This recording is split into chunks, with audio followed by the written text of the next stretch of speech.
I'm a Marine Corps champion pistol shooter, but when I first started getting into guns about 12 years ago, I bought two pistols that I totally regretted. I lost a bunch of money. I never ended up shooting them, and I don't want you to make the same mistake. So here are the top 5 things that I think every beginner should think about before you purchase your first pistol. All right, first you have to think about whether or not a pistol is actually the right choice for you. So I live in a suburb. I'm surrounded by people. I think it's far more likely that something like COVID or something similar to that happens again rather than a Mad Max type scenario, right? Lots of Pro 2A people, gun people are like, if I could only have one gun, it would have to be like an AR or it would have to be something crazy with tons of firepower.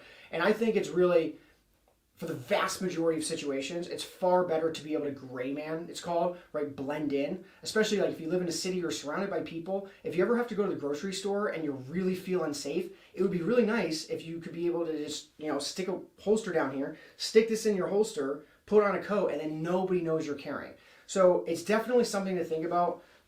Being able to conceal your gun and walk around without people knowing that you're carrying. If you're only going to have one gun, I personally think that that outweighs the firepower of an AR-15. You can get a Glock 19. They have 32 round mags, extended mags. This obviously isn't a 32 round mag, but this is. So this is kind of what it would look like.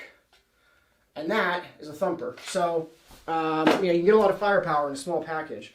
So something to think about if, make sure you buy the right gun for you. But if you live out in the woods and you're surrounded by bears and moose, maybe having, an AR-15 makes a whole lot more sense. So buy the gun that makes sense for you. All right, the second thing you want to think about is what type of caliber you're going to shoot. So think about cost, 22 LR. So in ascending order from smallest to biggest, the 5 most popular calibers are 22 LR, 380, 9mm, 40 Smith & Wesson, 45 ACP. And you kind of want to, I think, personally stick to these calibers as a beginner because these are the cheapest rounds, right? 22 LR is far less expensive than 45 ACP, but if you want 45 ACP, that's kind of the cheapest big round you can get because it's so mass produced because so many people have 45 ACPs. So make sure that you buy a round that is right for you. If you want a lot of stopping power, cool. Just make sure that you're comfortable shooting it. Don't go for stopping power over comfort because then you're never going to train. And if you don't train, you're not going to rise to the occasion if you ever have to defend yourself, right? There's a saying, you never rise to the level of the occasion, you're going to fall to the level of your training. And if you don't enjoy shooting your gun because it's too powerful, you're not going to train and you're not going to be ready in that moment when you have to defend yourself, which is the whole point you buy a gun in the first place, right? So make sure you're comfortable with it, and I would highly recommend everybody shoot a gun before they go and purchase it. Third thing you want to think about is, do you want a safety or no safety? I personally do not like having manual safeties on my pistols. I just don't. I think that in the moment, it's another thing to think about. And this sounds counterintuitive, but if you know you're not going to get a ton of training, I would actually suggest not getting a safety because in order to think about a safety, think about like falling asleep, you're passed out, all of a sudden someone breaks into your house, it's the middle of the night, you panic, right? You go grab your pistol, say you have enough time to grab your pistol, right? Are you going to be thinking about that safety in the moment? Maybe you will, right? But maybe you won't. And it's just an extra thing you have to think about. And I don't like that. I don't like adding steps to the process.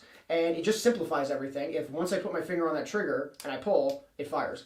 So I like having that simplicity. That's totally up to you. But it is something to think about, having a safety in a high stress situation can get a lot of people in a jam because they forget about it and then they panic. They're like, oh, my gun's not firing. So it's not just like, oh, I want a safety because it makes me safer. It might, but it might not. So just something to think about. All right, and the last two, number 4 and 5, they go together, which is number 4, size and comfort of your pistol, and then number 5, magazine capacity.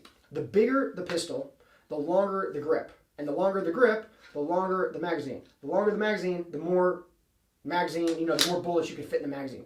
So the smaller the gun, the less rounds you're going to be able to fit in the gun. And so if you're going to carry your pistol, that's the reason you're getting a gun, then feel free to get a smaller gun that's made to carry, right? Lots of pistols nowadays have like 8+1, 9+1, 10+1. You can get really great carry guns that have decent magazine capacity. But if you're like, oh, I want to have a carry pistol in case I want to carry sometimes, but I know I'm not going to carry a lot, go with a little bit bigger in size and sacrifice the convenience of carrying if you're not going to do it a lot, because having an extra 5, 6, 7 rounds in the magazine is a huge deal. And the main reason most people buy their first gun is for defensive situations.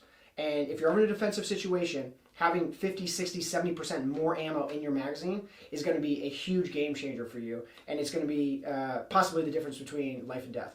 So make sure that you kind of take size and comfort into account. Make sure if you're buying a pistol for kind of like the household, for the husband and the wife, or maybe you live with like a friend or something like that, you kind of like go in on it together. Make sure everybody who is going to be shooting the pistol is comfortable shooting the pistol and they like holding it.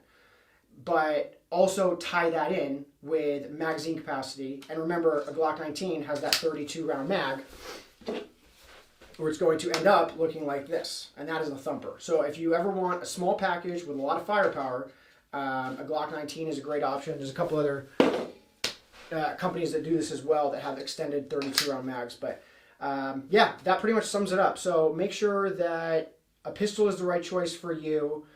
Make sure it's fun. Make sure you don't buy a caliber that's too big that you don't enjoy shooting because you're nervous to shoot it. You go to the range, you're like, oh, you're never going to get better if you can't get over that kind of like initial fear of shooting and that shock from the bullet exploding. Safety or no safety, and then size and comfort and magazine capacity. So these are the top 5 things that you should consider before you buy a first gun. And if you do this, you won't regret your decisions like I did. When I purchased my first pistol, the things that I didn't think about is size and comfort and magazine capacity. I bought a really big gun and a really small gun, and what I actually needed was a medium gun. I got a Glock 21, which is a really big 45 full-size ACP pistol, and then I got a Glock 26, which is like a really short, fat, double stack 9mm pistol. And really what I needed and what I have now, what I love, is Glock 19, which is kind of like exactly in the middle of those two things. So if I had followed my own rules, I wouldn't have ended up regretting my decision. I would have saved a lot of money. So I hope you do that as well. If you have any comments, any questions, please feel free to leave them down below. I will answer anything that you have. Please do not spend a bunch of money on a gun until you go and shoot it and until you really know that that's the one you want, because it's a big decision. You want to make sure you get the right one. And the right gun is the difference between having fun, not having fun, a good time, not a good time, success and failure, and frankly, life and death. So until next time, stay safe, live free, buy the right gun, and I'll talk to you later.